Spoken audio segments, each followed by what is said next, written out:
बिस्मिल्लाहिर्रहमानिर्रहीम। अस्सलाम वालेकुम वरहमतुल्लाहि वबरकातुहू। व्यूअर्स, एलिमेंट्री मैथमेटिक्स 2 के आज के लेक्चर में हम एक्सरसाइज 1.1 का क्वेश्चन नंबर 2 का 7th और 8th पार्ट सॉल्व करते हैं। बेसिकली इसमें लीनियर फंक्शन की हम डेफिनेशन करते हैं और आज हम आपसे भी कुछ क्वेश्चंस करेंगे। लीनियर फंक्शन की कुछ एग्जांपल्स देंगे और आपसे पूछा जाएगा कि ये कुछ फंक्शन आपको दे के आपको आपसे पूछा जाएगा कि क्या ये लीनियर हैं या नहीं है।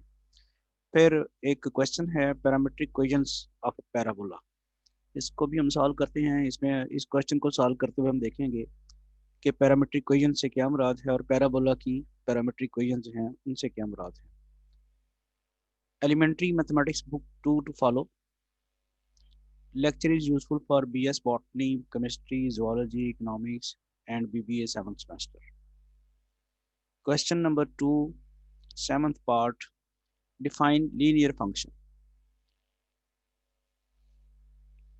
The function f of x is equal to ax plus b, where a is not equal to 0, is called a linear function.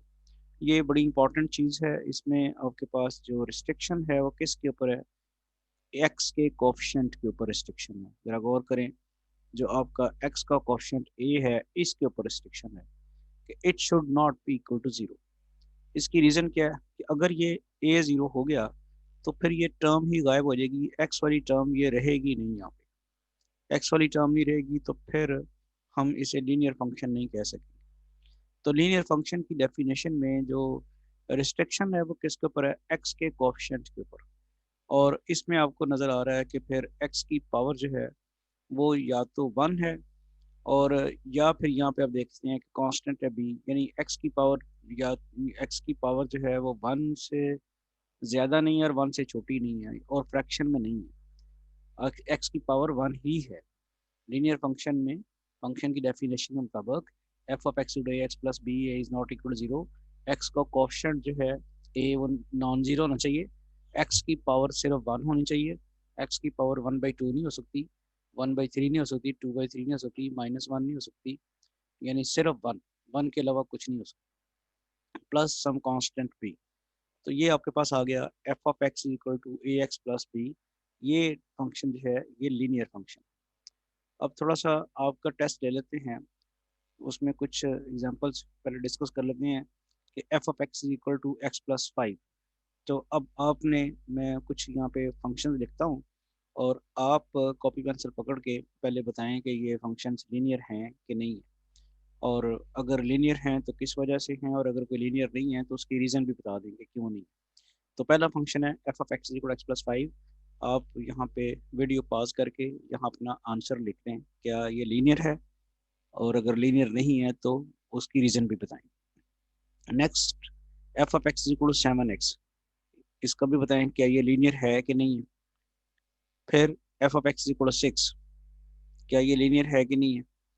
फिर f of x equal to 3x² plus 2x plus 1, इसका भी बताएं कि linear है कि नहीं है।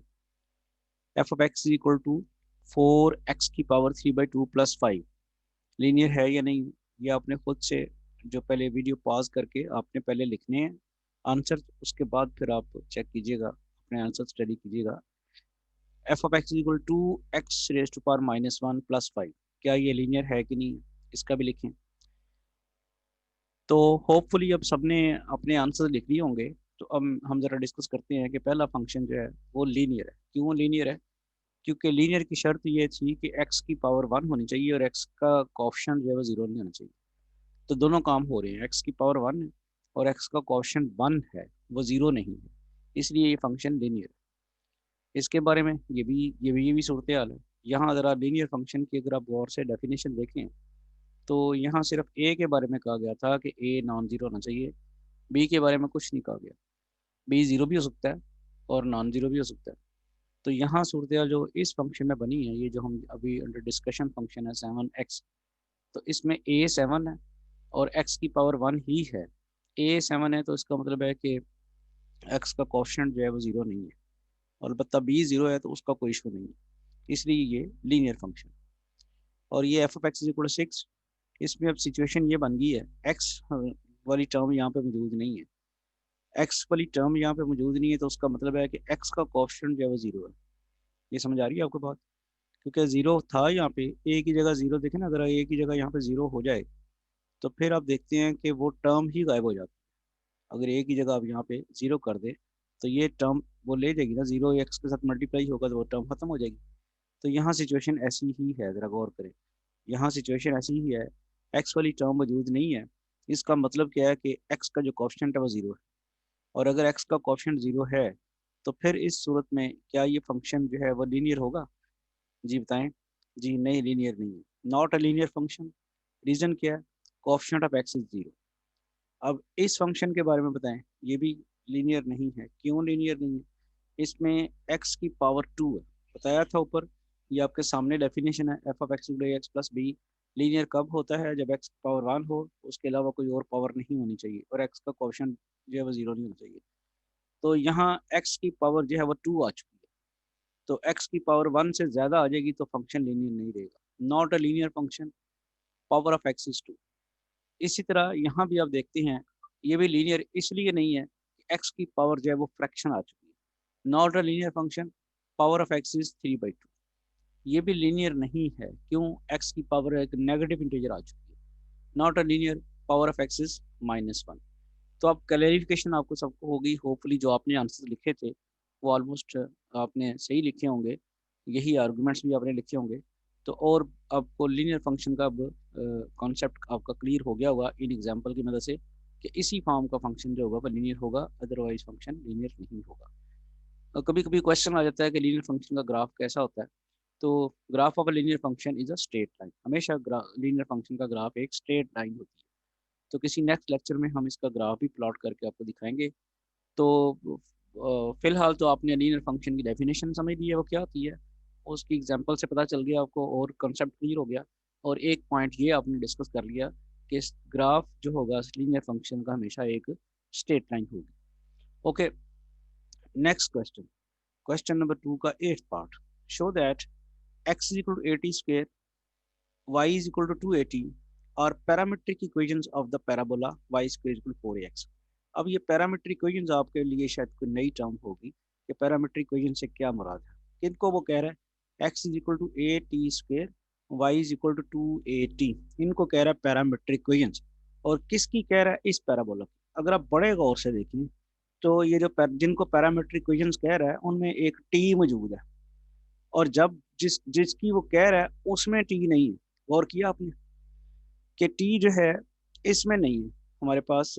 अगर आप बड़े गौर से देखें तो टी आपके पास पैरामीट्रिक इक्वेशंस में टी है, लेकिन जिनकी वो इक्वेशंस बनती हैं पैरामीट्रिक इक्वेशंस, उन उस इक्वेशन में टी नहीं है। तो इससे पता क्या चला कि जिस ये पैरामीट्रिक इक्वेशन में जो टी है यही पैरामीटर है। ये याद रखिएगा, ये जो टी है यही पैरामीटर है। और आपको पता भी चल रहा है कि इन इक्वेशंस की मदद से ये इक्वेशन जब आई है तो इसका क्या मतलब है कि हमने उस टी को एलिमिनेट किया। इस x equal to a t square और y equal to a t में से अगर हम टी को एलिमिनेट कर दें, या यूं कहें कि एक इक्वेशन में से टी की वैल्यू निकाल के दूसरी में पुट कर दें, तो टी एलिमिनेट हो जाएगा, टी खत्म हो जाएगा। और जब टी खत्म हो जाएगा तो फिर एक नई इक्वेशन बनेगी जिसमें टी नहीं होगा।